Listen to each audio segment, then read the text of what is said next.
Welcome back to the Sovereign Ratio. Everybody in crypto's favorite day is 6 hours, 57 minutes away to the estimated Bitcoin halving. So when we wake up tomorrow, we should be at a $60,000 floor price based off the Capriole Investments daily chart. We're going to take a look at this today and just do some general updates on Bitcoin and altcoins. If you're new here, please hit the subscribe button, the like button, and leave me a comment below.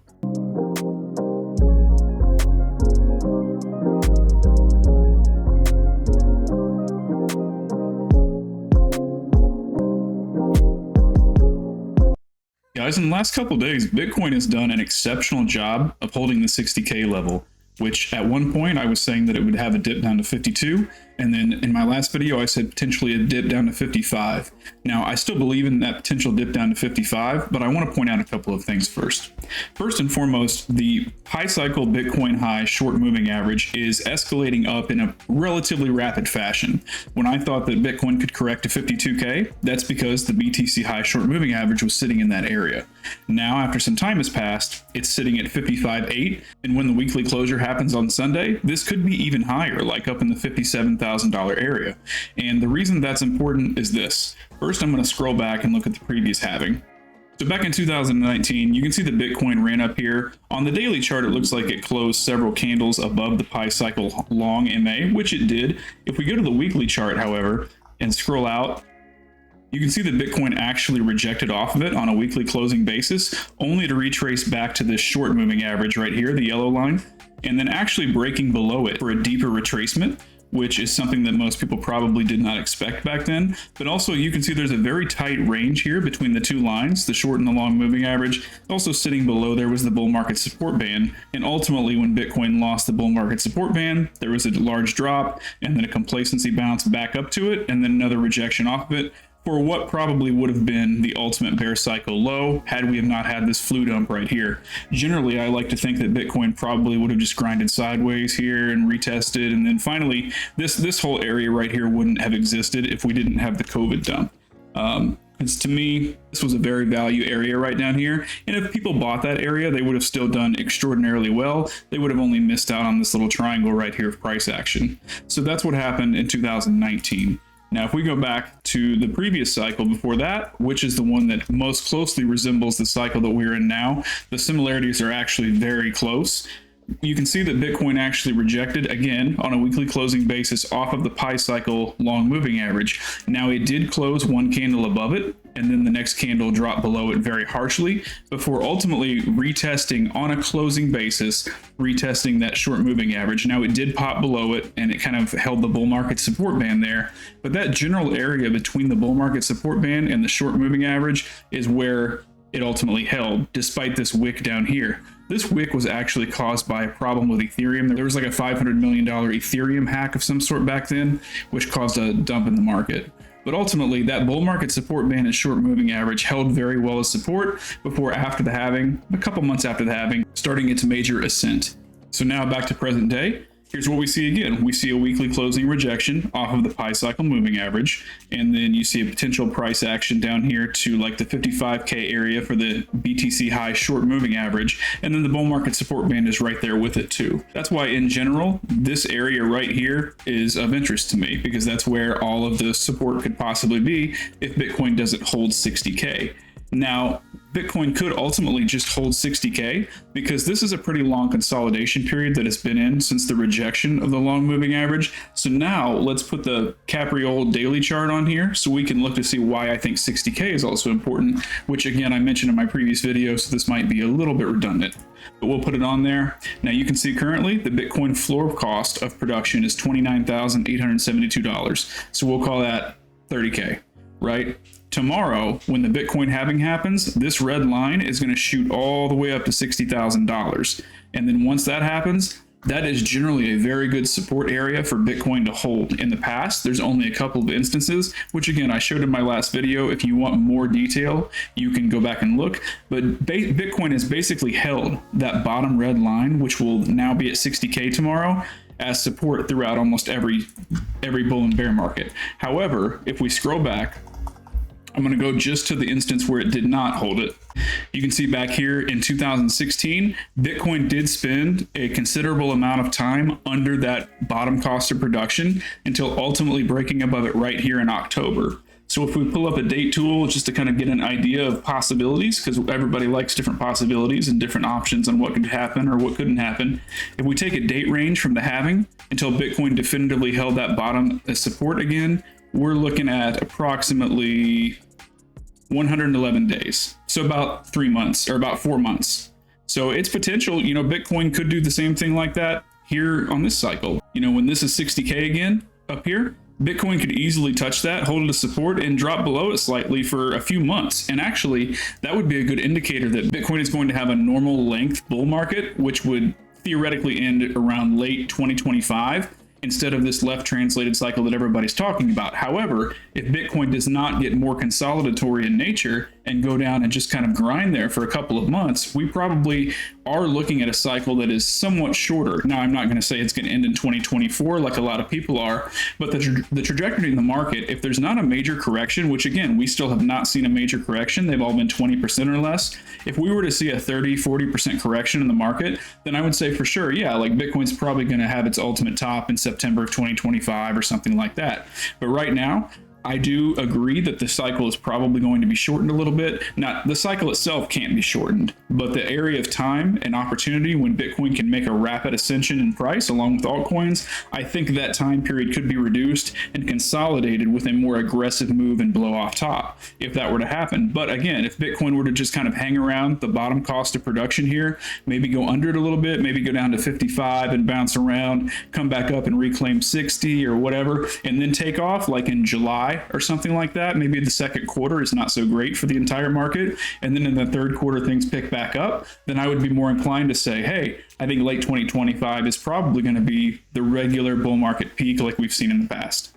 As far as the altcoin market breaking down, I know there's been a lot of talk about ETH BTC and Bitcoin dominance and total 3 and all of that, but first I want to start off on altcoins just by looking at total 3.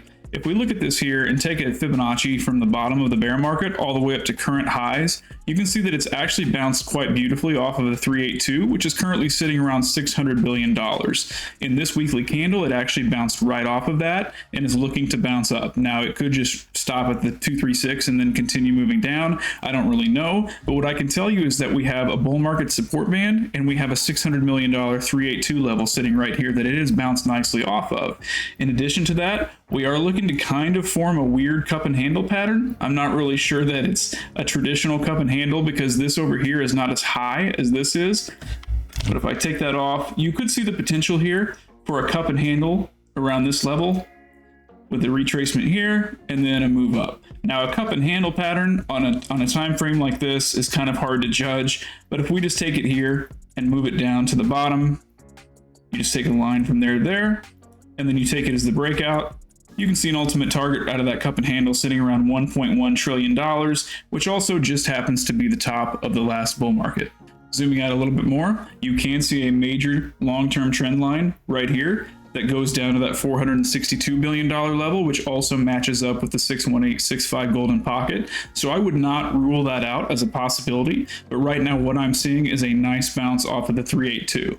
If the total 3 chart were to come down and break below 600 billion again, and maybe retest 538 billion here at the 0.5, which also there's a level of interest right here. If you look at that, it's not as heavy as this line right here, but if we were to take this up, you can see that there is a level here as well. But I would say the stronger of those levels is right here where I had in the line before at the 6.5. As a percentage basis from where we are right now, a drop to the 0.5 would be 15%, and a drop to the golden pocket would be 28%, which in all honesty, a 28% drop in altcoins from where they are right now really wouldn't be a big deal. It would be an opportunity to pick up more, in my opinion, especially some of the coins that we're going to look at here in a little bit, which are my picks for the altcoin run. And also I'm going to show some different Fibonacci levels on those and just some different TA in general.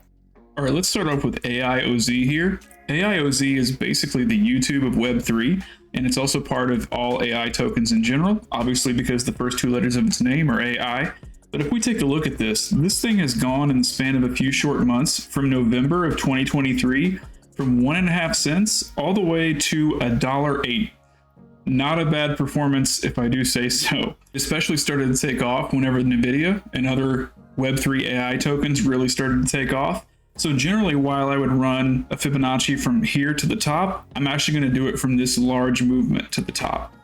So you can see that right here, it's actually bounced beautifully down here inside the golden pocket between 51.8 and 54.6 cents. It's actually still below the 0.5. So I would consider this token to still be in a value buy area.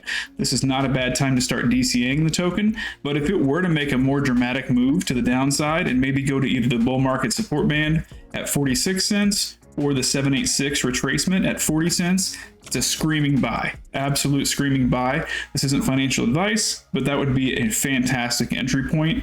Even though the current price is still a fantastic entry point, maybe it wouldn't be a bad idea to start layering in buys on this down to the 40-cent area. Another AI token that has gone absolutely parabolic is Fetch AI. Now, this is a unique token in that it's soon going to have a merger with two other projects, one being Ocean and the second being Singularity or Ajax. And all three of those tokens are going to combine and take on the price of Fetch AI, with the other two tokens scaling as far as like what you get for what you hold. If you hold 100 Ocean tokens, you might only get like 40 of the new token or whatever it is. I don't know the exact numbers, but the price of Fetch AI is going to be the price of the new token, and then the other two tokens are going to merge at some percentage into it. Now, that being said, the current price is 214 on Fetch, and the new token is going to be AGI. So whenever that happens to occur, that would match the price of whatever FET is at the time. Now, looking at it here on this massive move that it's had from 52 cents all the way up to $3.50. Fantastic gain on this one if you were holding it. And you can see again, it's beautifully retraced into the 61865 golden pocket and is now back above the 0.5 retracement at $2, currently sitting at $2.14. So this is not in the value area for me at this point, but if it were to make another move below $2 or even below $1.65 for whatever reason, which I don't think is going to happen, but if it did, anywhere here between $1.50 and $2 is a fantastic pickup spot for this token. Now, I know if you watch my videos for any length of time, normally I do show momentum oscillators and things like that as part of my TA, but at this point in the bear market, or the upcoming bull market, I should say, I don't think that those are as relevant. I think the more relevant thing is making sure that we look at bull market support bands, what Bitcoin is doing, what Total 3 is doing, and just Fibonacci retracements in general, because there's a very high likelihood that hitting a Fibonacci retracement is going to be an excellent DCA point, regardless of what momentum is starting to do. With that being said, here I have Arweave. Arweave has recently had some huge upgrades. It's a file storage coin, and I think it's now starting to turn into a layer 1 solution at the same time. It also has partnerships with some big companies. Don't ask me what those are right now. I can't remember off the top of my head, but they've had some big integrations with major corporations. But if we take a Fibonacci retracement from this last movement all the way up to the top at $48, you can see it has once again another token that's retraced to its golden pocket and even slightly below down here to the bull market support band.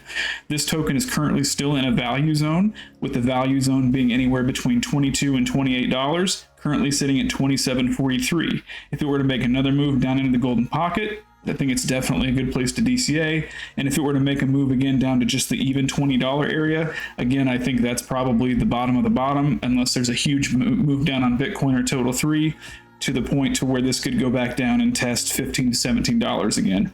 But right now for me, anywhere between $20 and $28 is a good point. Anywhere between $20 and $25 would be an optimal point of entry for Arweave. Now here we have a little bit more risky play that I've had a ton of conviction in for years now. It's in the gaming space and it's called Wilder World. It's a fully immersive, like 3D Unreal Engine 5 experience that is also recently integrated with Superfarm, and also Samsung is now collaborating with Samsung with the intention to bring the Wilder World game directly to Samsung TVs, to where the person can somehow integrate a Web3 account into the TV itself and play Wilder World right off the TV, which is absolutely incredible. And any partnership with Samsung for a Web3 project, obviously it has to have some merit to it. That being said, my conviction has come true in the project. And if we just run a Fibonacci retracement from the 28.5 area all the way up to $1.22, you can see that Wilder World has retraced just shy of its 61865 golden pocket. It's actually sitting at 87.5 cents, so it's back above its 382 already, which shows some strength in this token. I think the Samsung announcement did this token some justice. I'm not sure that it's going to get back down to its golden pocket again, so for me, anything below 75 cents is a buy, anything below 65 cents is an obvious buy, and anything below that I'm not really sure that we'll see again just based off of that announcement. There would have to be a big market crash or something. Even though we do have a lot of conflict between a couple countries right now and potential war, could have a black swan event of some sort, but in sands of that black swan event, I'm looking at Wilder World between 60 and 75 cents for the best case scenario. And I'll just do one more here to wrap it up. This is not all the coins I'm invested in or interested in. I just wanted to keep it somewhat short today and not do a million bajillion altcoins. Maybe I'll save some of those for later, like Thorchain or Superfarm or whatever. But I'm going to end this with Stacks here. You can see that Stacks has gone from valuation in September of 23 from 44 cents all the way up to $3.84. If you don't know what Stacks is, I made a separate video on it. You can go back in the past and see that. Stacks is a layer 2 scaling solution for Bitcoin, kind of like how Polygon was a layer 2 scaling solution, or Arbitrum or Optimism were layer 2 scaling solutions for Ethereum. Stacks is a layer 2 scaling solution for Bitcoin. And because of that, if you look at price action, generally when Bitcoin makes a big move, Stacks makes a big move right along with it, except with a much larger degree because of the total market cap. This is a coin that you definitely want to have in the next bull run, in my opinion. I can't find a situation where I would not want to have this coin in my portfolio. So if we take a Fibonacci retracement, we've got a couple moves here, right? We've got the move all the way back here in September. So we're going to do 2 Fibonacci's on this one. We're going to run right here all the way up to 384, and then we're going to run a second one from here back up to 384. So if you're looking at current situation, you can see that Stacks from this move to this move has retraced perfectly back into its golden pocket and is currently sitting above its 0.5 at 254. On the really long term, the 0.5 is sitting at $2.14, which is where Stacks has gone to on a really long-term Fibonacci. Still an excellent buy point there at 215, with the ultimate golden pocket on this big move being at $1.75. Don't know that it's going to get back to $1.75 just because of the presence of the bull market support band, the golden 618 on the shorter term time frame, and the 0.5 on the longer term time frame. That being said, anything between $2 and say 15 cents and $2.50 is a good buy point for Stacks. It is on the top end of that now, but if we were to see a drop down to the $2.15 area for whatever reason, that's a screaming buy for me. The last thing I want to mention is probably Bitcoin dominance. Now, I've been saying that Bitcoin dominance for me between 58 and 60% is probably the top. Before we actually see a magnificent move in altcoins, you'll see a rise in Bitcoin at the very beginning of the parabolic move where Bitcoin dominance and Bitcoin price will go up exponentially. Now, everything else will generally go up along with it, but the fact that Bitcoin is moving in such an upward trajectory means that it will go up on the Bitcoin dominance because there's just more money in Bitcoin in the whole market versus the altcoins. But once that turns around and Bitcoin dominance finds its top, generally there's a large dump, which I imagine will correspond somewhere within this bear flag that it's in. You could call this a bear flag or a bull flag. You call it whatever you want, but generally these break to the downside, so I'm going to call it a bear flag, even though obviously it has a bullish post or whatever you want to call it. That being said, at the top of this flag, whatever flag it is, it should break down, I'm guessing around the 60% area. We'll see what happens, but either way, watch Bitcoin dominance to see when there's a magnificent reversal out of it, and that will probably signal when altcoins will start to take off. If you're new here, please hit the subscribe button, the like button, leave me a comment below. I appreciate every single one of you, and let's get this video up to 1,000 subscribers. We'll see you in the next video. Safe trading.